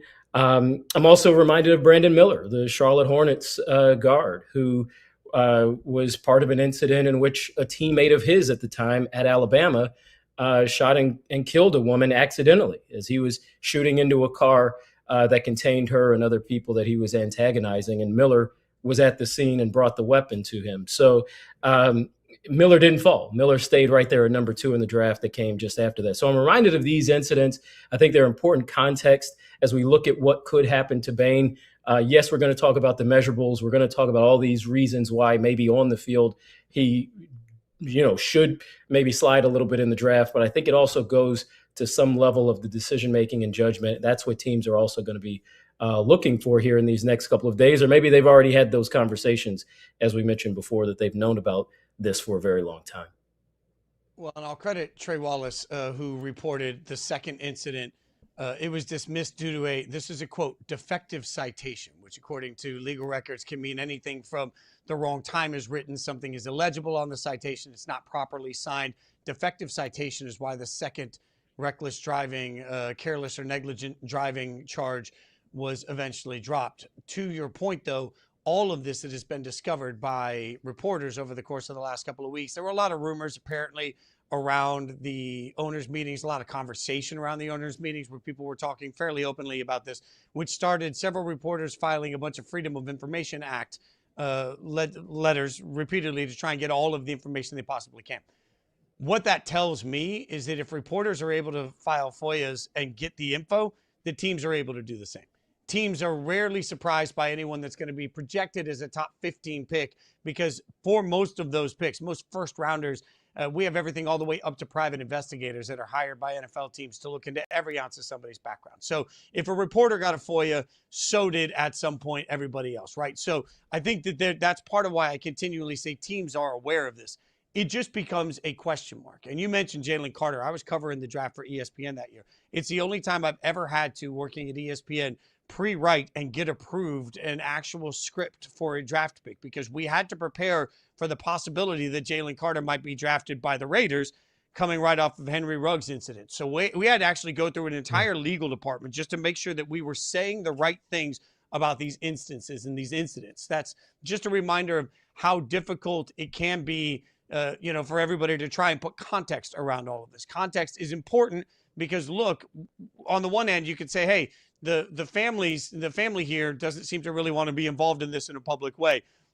Certainly the charges were dropped. All right, well, that's part of the context, but so is everything else. And when any one thing happens to somebody that is being looked at for the NFL draft, it becomes less about that one thing and more about all the rest that stacks around it. I've had people that have actually been drafted in the NFL tell me that they're coached leading into the process to not admit having any other interests, because even that could be perceived as a reason that you are not draftable. That's how crazy the draft process is. So it's just a reminder that, look, it's not just about these instances. It's about whatever else NFL teams are uncovering. If Reuben Bain falls on draft night, it won't be simply because of these two driving instances. It'll be everything else that we may not be privy to, but it's all going to be information that continues to get louder and louder. We'll break it down. And like I've told you before, Yahoo's going to have the entire NFL draft covered for you in the app in really creative, clever ways. We've also got some draft broadcasts here that'll be coming at you live that we're incredibly proud of. Want you to check that out. In the meantime, we're going to get some insight from people that were there. Plenty to talk about from an iconic, remembered Blazers team. We'll have a mini reunion coming up next.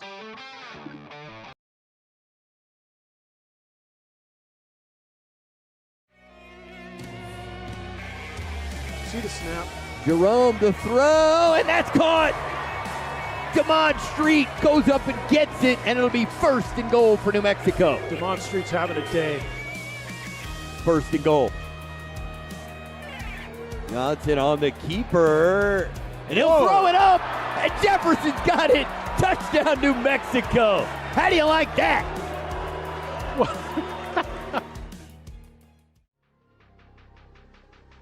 Cade Klubnik, like, you can see something.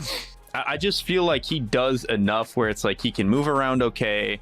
I like the accuracy. I don't think he's like a special decision maker, but I don't think he's like a complete moron either, and he'll push it a little bit. Like, he just, if I'm trying to find a guy who can, like, we just want a capable backup in the 5th or 6th round, he's probably the only guy left that I like in that mold. What are some things about the Detroit Pistons that we on the outside might not know? The culture, when I walked into this, the culture for me was pretty impressive. The way the players kind of come to bat for each other. And, Isaiah Stewart is not a guy off the court that is like an angry human being. In that Charlotte game, it was all he was saying in the locker room was like, I'm going to have you guys back. That's what I do. For me, it's impressive to see just how together everyone is and, the culture that they've continued to build. Also got a rushing touchdown. Gonna run it to Brown. Flea flicker. Back to Myler under pressure. Myler throws it late. Brown.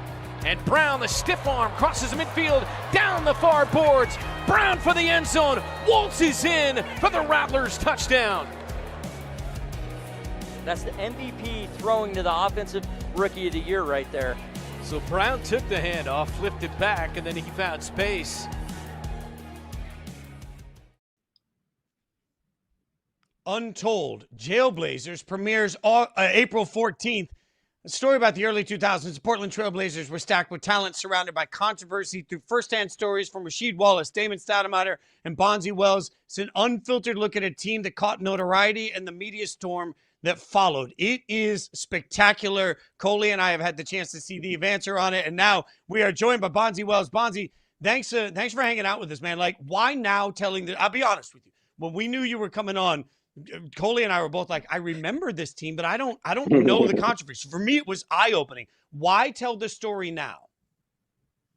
I think it was just time. Wounds heal, as they grow a little, as time go by a little bit. And I think it was just time to tell the story. And it came together full circle in terms of, all right, everybody knew the story, but they didn't really know the intricate parts and the details of what really were going on. And the relationship with the Blazers still wasn't intact. And for us to film this doc, and at the end game of it, that the Blazers came in and they wanted to reconcile the relationship, which was just so perfect timing for everybody. And it felt good. It was just heartwarming. And it just meant the world to everyone involved. I think that was one of my big takeaways, was getting a chance to see you all go back, so to speak. I don't want to give away what's going on in the documentary itself, but that was something that got my attention. Something else that brought my attention was, of course, the name of the documentary itself, Jailblazers, and that being all over the newspapers and TV reporters were mentioning it. Yeah. When you first heard that moniker, what did you think, Bonzi? I mean, I said this before. I mean, when you're in it, when you're in the moment, you kind of take it as a badge of honor. You know, you're a bad boy. You know, you think about the teams of the 80s with the bad boys, Detroit Pistons, and you think about these other teams, that the Showtime Lakers, that had kind of monikers. So we had a national moniker, and we took it as a badge of honor because we felt like we were bad boys. And, you know, the Jailblazer thing, culturally, you don't want that attached to your name. But when you're in the moment, in a warrior-type atmosphere, Jailblazers was efficient for the way we played.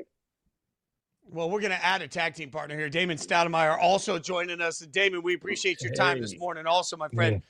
We loved the documentary, but stick with that for a second. Damon, when you saw Jailblazers, did you feel like that was, at the time, did you feel misunderstood or represented? Like, how did you feel with that? I've never, first of all, I never really shared my true feelings about that time until this doc, but I thought it was disrespectful. I did. I just didn't feel like, and it's probably because, you know, and I just piggyback, kind of what Bonzi was talking about. But the thing about it for me is that if we're gonna focus on some of that stuff, if we're focusing on that stuff, and I know there were things that happened off the floor that, obviously it deserved what it was getting, the attention that it was getting. But if we're gonna do that, to me, you need to highlight just as much stuff that was going on in the community. And so I think for me, being from Portland, I just felt like I was doing so much stuff in the community. I felt like Rasheed did a whole lot in the community. Like, you didn't highlight the things that we were doing. And so you had us and you betrayed a group of guys in a light that it didn't represent. You know what I mean? And so you had guys on our team that were good guys. You had guys on our team that didn't have anything to do with some of that stuff. So I just thought that it was typical to label everybody the same when everybody wasn't. And then the guys that were actually in the middle of it, like Bonzi never got in trouble, but then the guys that actually got in trouble, me and she got in trouble, and that is what it is. But at the same time, too, like, you didn't talk about the stuff that we were doing in the community. You didn't highlight those things. And so let's not just act like we was out there just acting a damn fool and wasn't taking care of the things that we needed to take care of. So that was why I felt like the moniker was disrespectful. I went with it, at that time. I just played on it, but I always felt like it was a little disrespectful personally. I want to stay kind of a little bit with that moment. You both mentioned how culturally isolated Portland felt at the time to both of you. This is within the documentary itself. I know you lived in Lake Oswego, which, watching the doc, I understand you guys actually call Lake No Negro. Damon, staying with you because you're from Portland and having the experience that you had living out in Lake Oswego, how did that experience shape maybe your view of your hometown in the years that followed? It hurted for a while. First and foremost, let me say this. You had a choice. You could stay anywhere you wanted to, obviously. Me being from Portland, most of the guys, they weren't from Portland. As growing up, you're like, okay, growing up in Northeast Portland, you have success. Back then, you move out. Wasn't no such thing as gentrification and all the different things that they had today. And so in moving to Lake Oswego was more like a status thing, back then. Lake Oswego, Westland, all the different uh uh cities in the Southwest area. So, there was kind of like a sense of, you made it. And so the things that came with it, you wouldn't have known because I didn't grow up in that area. And again, it's one of them things where you had a choice of where you live. But for me, as I got older, you know, uh uh I looked at it a little differently. In that moment, though, I'd ready to get the hell out of there, to be honest with you. Even when that incident happened, I never went back to that house. And when I say I never went back to that house in Lake Oswego, I did not go back to that house. I moved. I had people go get everything out of there, and I never went back. And For me at that time, you know, it was just like, man, I felt like the whole city caved in on me because I didn't have no outlet and nowhere to get away from and escape because I pretty much knew everybody and everything in the city. And so it was difficult for me during that time.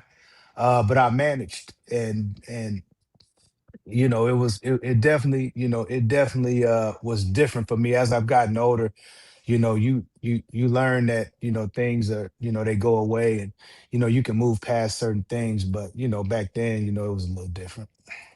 Yeah, now, Damon, you were referencing a specific incident that people who watch Untold will get a chance to know exactly what it is you're talking about with that house. Bonzi, just for you, along that same vein, how isolating was it growing up as a young, or coming up, I should say, as a young Black man in Portland at that time? You know, it's crazy. Where I'm from in Indiana, it felt normal because you kind of know how to move in situations like that. And I moved the right way. I understood the rules. I understood what it was and where I was at. And I could toe the line if I wanted to and put myself in that situation. And I did every single day. And I knew what was going to come if I got caught up. But I was just blessed enough to kind of, make it through it. And I didn't really see it. I didn't see racism in my face the way, people may see it. I mean, people were always nice in Lake Oswego to me. Everybody was always inviting. But I knew the racial undertone, that's just the reality of the world. But I just knew how to move in that situation to make sure I stayed safe personally and just to make sure I stayed out of those headlines ultimately. It's, guys, it's crazy listening to you guys talk because look, I'm 48, right? I just think I lived during this whole era and I admit my privilege. I just had, I didn't feel and understand this. And I think watching the documentary was so eye-opening to see your experience. And I'm really sorry that that's the experience you guys had. I also, man, I kept thinking about the traffic stop where the bus goes by and it's 11:30 at night and you find out the next day that there's a weed charge coming. But that hit me because the world has changed so much now, right? Like, number one, social media is everywhere, so everything's covered. And number two, marijuana consumption, which in 2000 felt like it was this earth-shattering thing. Now you walk through Target and half the people are there ripping their pen. Like, when you think about just the way society is today, Bonzi, like, do you feel like this team would be viewed differently today than it was in that pocket of time, in that pocket of place? Oh, definitely. We would probably be rock stars. We would be champions. We would be rock stars. We would be beloved. But but ultimately we didn't win, and that's the bottom line. If we would have won, all the wounds and stuff would have been, they would have been okay. They wouldn't have been, as bad as people thought they were. We just didn't win, and the stuff that we were going through. You got to think in 2000, the Chronic just came out, so we were like trendsetters and all that stuff. The movement was going on, so that part of that life for us right there in that time, it was perfect timing for us. I think the right people understood us, and the people who maybe had an opportunity, or people that wrote the checks or wrote the articles, they're the ones that really put the daggers in us to make it like we're doing bad things. But honestly, all guys really wanted to do was just stay out the way. And that's all. When you do, if you ever smoke marijuana, that's all I really want you to do is stay out the way, get some chicken fingers and stay off your feet. And people didn't really truly understand that that's what it was for us. We just wanted to stay out the way, relax, and kind of decompress from all the stuff that we dealt with on a day-to-day basis in terms of media scrutiny, the responsibilities of family, this everything that comes with being a player. That was just kind of our outlet, and people made it like we were, smoking weed with the intent to kill, and we weren't. Yeah, Bonzi, something that you mentioned was the fact you guys didn't win. That was kind of the big takeaway for you all. And Damon, I want to ask you specifically about that championship series in 2000. I know Game 7, it gets highlighted there in the documentary. I remember watching it again myself. And there was a moment where the team itself, of course, you all weren't able to score down the stretch at times. But there has been this controversy that's kind of surrounded that game. Tim Donaghy, who's the former disgraced ref in the league, he says that Dick Bavetta was put on that game to help the Lakers win. Do you all feel like there's any sense of that you all were kind of cheated a little bit out of that game? And I'm going with you first, David. I didn't feel like we were cheated. I didn't, and I actually, that's the first time I've ever heard of that. I heard that right there. But, I didn't, we didn't hit a shot. and if we had hit a shot, maybe we break the run and, things happen. They made some shots that I thought were lucky shots, but they still went in. So, you know, um, I just thought at the wrong time, everything went right for them and everything went wrong for us. And you see that happen a lot in basketball or in professional sports, period. So I never felt I never felt like we were wronged in that particular series. As a matter of fact, probably one of the more disappointing things in the whole series is that we went, nobody talk about it. And Bonzi said, you talk about just winning. We split in LA the first two games, and then we go home and lose two games in a row. So we were down 3-1. We kind of put ourselves in a hole, and for us to dig ourselves out of a hole and then to be leading, you know, in the fourth, going into the fourth quarter, 14 points. Like I never thought about at that point, the momentum was ours. I just felt like we just didn't make a shot to stop a run. If we would have made a shot and stopped that run, it would have been, maybe things are different. Maybe they aren't, but we just couldn't make a shot. Bonzi, have you ever heard that Tim Donaghy made that claim? I mean, it's funny. When me and Rasheed was podcasting, we had Donaghy on our pod, and he just told us some of the stuff. He didn't say nothing about Game 7, so I haven't heard nothing about that claim. But I feel like that was just a gift that we gave the Lakers. I mean, we had them on the rope. We just missed the shots. And if Shaq is being real, and rest in peace to Kobe, if he was still alive, I think he would say it was a gift as well, because they had no answer for us for at that particular moment. We were just clicking on all cylinders. Our talent was just a little bit better as a whole, and we were playing well. We just missed the shot. So it was a gift. I don't try to get caught up in the conspiracy theories as much. I mean, obviously, Donaghy admitted to cheating on some games, but that particular game, I think that was a gift on our part to the Lakers. The documentary is Untold Jailblazers. It's out now on Netflix. Guys, it's really an amazing watch. I appreciate you guys telling the story because it's really, it's amazingly done, and it's eye-opening for all of us to just see how different the world was and the way we covered all of this just a few years ago. It's not that long ago, and it's pretty jarring and eye-opening to watch. We appreciate both of your time. Thanks so much for hanging out with us. Thanks for telling your story, and thanks for letting us watch Untold. This is really an incredible thing. All right, thanks for having us, fellas. Thank. It's great stuff from them, Coley. And look, I think one of the interesting things about this team is that the concept was simple. They wanted to go up and over the edge, right? Like new ownership came in, Paul Allen with all the money wanted to make sure that they went in and put together the right team. And so they no longer cared about backgrounds. He really looked at it and said, we're going to go get every problem child, air quotes, and we're going to put them together on one team and it's going to work. And I think the funny thing that hit me is, A, how we defined what a problem child was at that era versus now in society. And B, they put everybody together, and then it almost felt like sometimes the city was surprised in the way that they were covering. The number of mistakes made just from a PR standpoint to me was eye-opening. Yeah, that was eye-opening. And then just even the way that Bob Whitsitt handled his role and his responsibility for honestly, he didn't take very much ownership, in my opinion, and didn't take account very well for the way that he allowed the situation to get a little bit out of hand. I mean, I'm talking about both at the time and even, I would say, current present day. Something else that really jumped out to me, though, watching this documentary is the way that we cover athletes. Rasheed Wallace at one point says, and I know this is in the trailer, it's not up to you for me to get to know you, it's up for you to get to know me.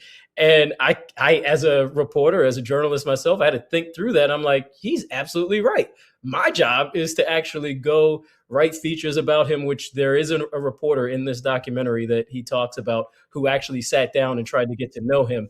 I think that is something that we can really take away from this film is what do we do as reporters, as media, in terms of telling the story of athletes in a more fair and nuanced way. It's something that was certainly a problem at the time that these guys had to deal with. And again, this was 2000.